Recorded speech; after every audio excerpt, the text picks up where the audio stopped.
ओम गंग गणपते नमो नमः। युद्धकांड 127वां सर्ग। अयोध्या में श्री राम के स्वागत की तैयारी। भरत के साथ सबका श्री राम के आगमनी के लिए नंदीग्राम में पहुंचना। श्री राम का आगमन, भरत आदि के साथ उनका मिलाप तथा पुष्पक विमान को कुबेर के पास भेजना। यह परमानंद समाचार सुनकर शत्रुवीरों का संहार देने वाले सत्य पराक्रमी भरत ने शत्रुघ्न को हर्षपूर्वक आज्ञा दी। शुद्ध चार करने वाला पुरुष कुल देवता को तथा नगर के सभी देवस्थानों को गाजे बाजे के द्वारा सुगंधित पूजन द्वारा पुष्पों द्वारा पूजन करें। स्तुति और पुराणों के जानकार सूत, समस्त बैतालिक भाट बाज बजाने में कुशल, सब लोग सभी गणकाएँ, राजरानी, मंत्रीगण, सेनाएं, सैनिकों के स्त्रियाँ, ब्राह्मण, क्षत्रिय तथा व्यवसायिक संघ के मुखिया लोग श्री रामचंद्र जी का मुख्य दर्शन करने के लिए नगर से बाहर चले। भरत जी की बात सुनकर शत्रु वीरों का संहार करने वाला शत्रुओं ने कई हजार मजदूरों की अलग अलग टोलियां बनाई और उन्हें आज्ञा दी, तुम लोग ऊंची नीची भूमियों को समतल बना दो, अयोध्या से नंदीग्राम तक मार्ग साफ कर दो, आसपास की सारी भूमि पर बर्फ की तरह ठंडे जल का छिड़काव कर दो, तत्पश्चात दूसरे लोगों में सब और लावा फूल बिखेर दो। इस श्रेष्ठ नगर की सड़कों का मंगल बगल में ऊंची पताकाएं फहरा दे। कल सूर्योदय तक लोगों के नगरों के सब मकान में सुंदर पुष्प मालाएं, घनीभूत फूलों के मोटे गजरे तथा सूत के बंधनों से रहित कमल आदि पुष्पों तथा पंचरंगे अलंकारों से सजा दो। राजमार्ग पर अधिक भीड़ न हो, इनकी व्यवस्था के लिए सैकड़ों मनुष्य सबोर लग गए। शत्रुघ्न के आदेश सुनकर सब लोग बड़ी प्रशंसा के साथ उसके पालन में लग गए। दृष्टि, जयंत, विजय, सिद्धार्थ, अर्थ साधक, अशोक, मंत्रपाल और सुमंत, ये आठों मंत्री ध्वजा और आभूषणों से विभूषित होकर मतवाले हाथियों पर चढ़कर चले। दूसरे बहुत से महारथी वीर सुनहरे रसों से कसी हुई हथनियों, हाथी, घोड़ों और रथों पर सवार होकर निकले। ध्वज पताकाओं से विभूषित हजारों अच्छे अच्छे घोड़े तथा घुड़सवारों और हाथों से दृष्टि, शक्ति और पास धारण किए सहस्रों पैदल योद्धाओं से घिरे हुए वीर पुरुष श्री राम की आगमनी के लिए गए। तदंतर राजा दशरथ की सभी रानियां सवारी पर चढ़कर कौशल्या और सुमित्रा को आगे करके निकली तथा कैकेयी से सबकी सब नंदीग्राम में आ पहुँचे।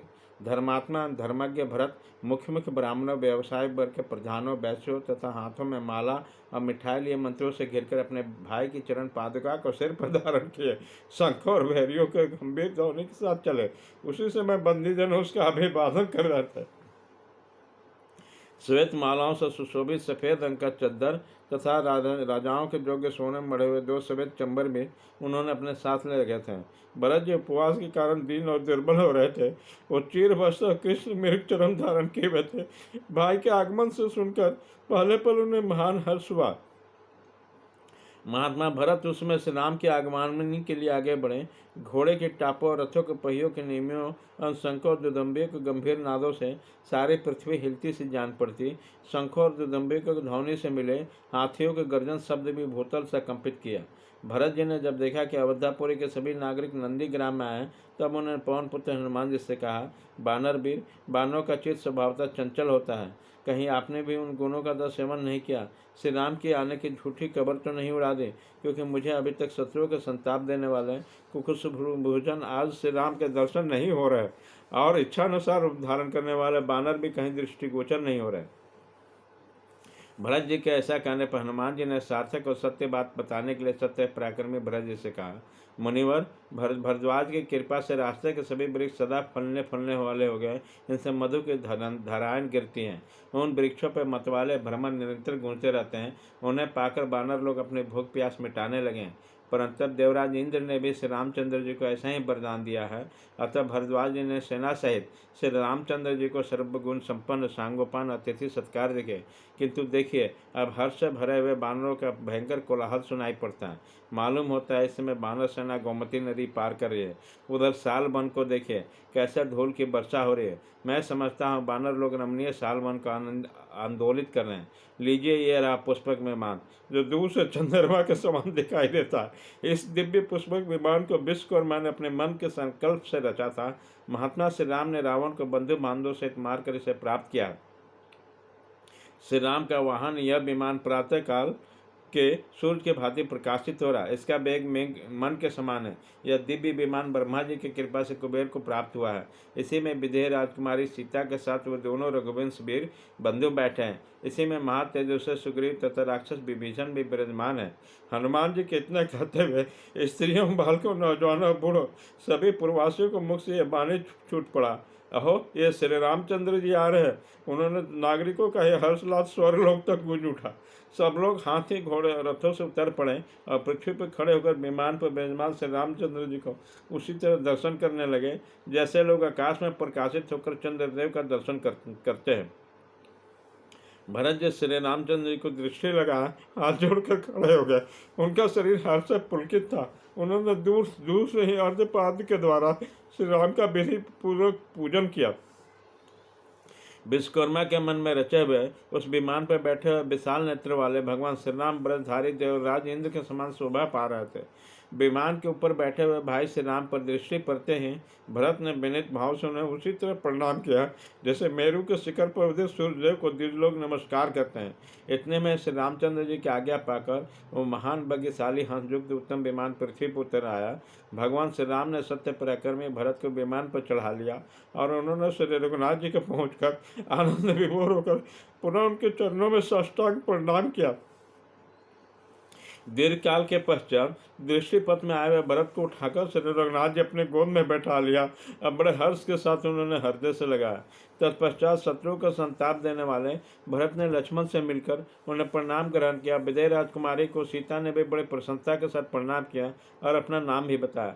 इसके बाद कैकेयी कुमारी भरत ने सुग्रीव, जाम्बवान, अंगद, मैथ, दिव्य, नील, ऋषभ, सुरेश, नल, वाक्ष, कंदमादन, सरभ तथा पुनः पूर्ण रूप से आलिंगन किया। वे इच्छानुसार रूप धारण करने वाले बानर महारूपी धारण करके भरत जी से मिले और उन सबने महान हर्ष उल्लासित होकर उस समय भरत जी का कुशल समाचार पूछा।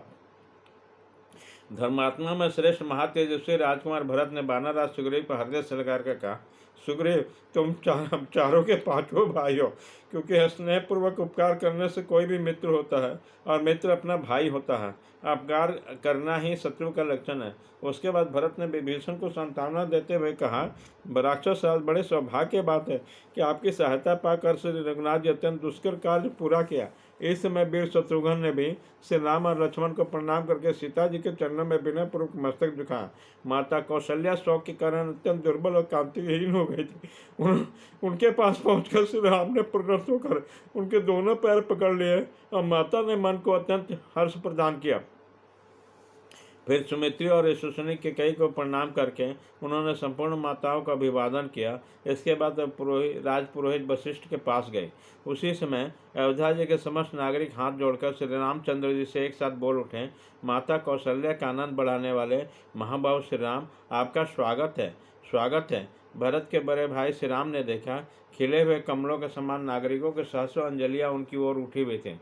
तदंतर धर्मज्ञ भरत ने स्वयं श्री राम को चरण पादुकाएं देकर महाराज के चरणों में पहना दी और हाथ जोड़कर उससे कहा, प्रभु, मेरे पास धरोहर के रूप में रखा हुआ यह आपका सारा राज आज मैंने आपके श्री चरणों में लौटा दिया।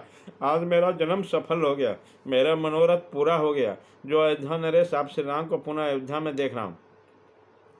आप राज्य के खजाना, कुठार, घर और सेना सब देख लें। आपके प्रताप से यह सारी वस्तु पहले से 10 गुनी हो गई है।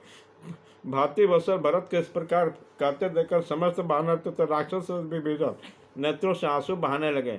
इसके बाद श्री रघुनाथ जी भरत को बड़े हर्ष और स्नेह के साथ गोद में बैठाकर विमान के द्वारा ही सेना सहित उनके आसन पर गए। भरत के आसन में पहुंचकर सेना सहित श्री रघुनाथ जी विमान से उतरकर भूतल पर खड़े हुए। उसी समय श्री राम ने उत्तम विमान से कहा, विमानराज, मैं तुम्हें आज्ञा देता हूँ, अब तुम यहाँ से देवपूर्वक कुबेर के पास ही चले जाओ और उन्हीं की सवारी में रहो। श्री राम की आज्ञा पाकर परम उत्तम विमान उत्तर दिशा को लक्ष्य करके कुबेर के स्थान पर चला गया। राक्षस राज रावण ने जिस दिव्य पुष्पक विमान पर बलपूर्वक अधिकार किया था, वही अब श्री रामचंद्र जी की आज्ञा से प्रेरित होकर वेगपूर्वक कुबेर की सेवा में चला गया। तत्पश्चात पराक्रमी श्री रघुनाथ जी अपने सखा पुरोहित वशिष्ठ पुत्र सुयज्ञ अथवा उनके परम सहायक पुरुष वशिष्ठ जी के उसी प्रकार चरण छुए जैसे देवराज इंद्र बृहस्पति के चरणों का स्पर्श करते हैं। फिर एक सुंदर पृथक आसन पर विराजमान करके वह साथ ही दूसरे आसन पर वह स्वयं भी बैठे। इस प्रकार श्री वाल्मीकि निर्मित आश्रमायण आदि काव्य के युद्ध कांड में 127वां सर्ग पूरा हुआ।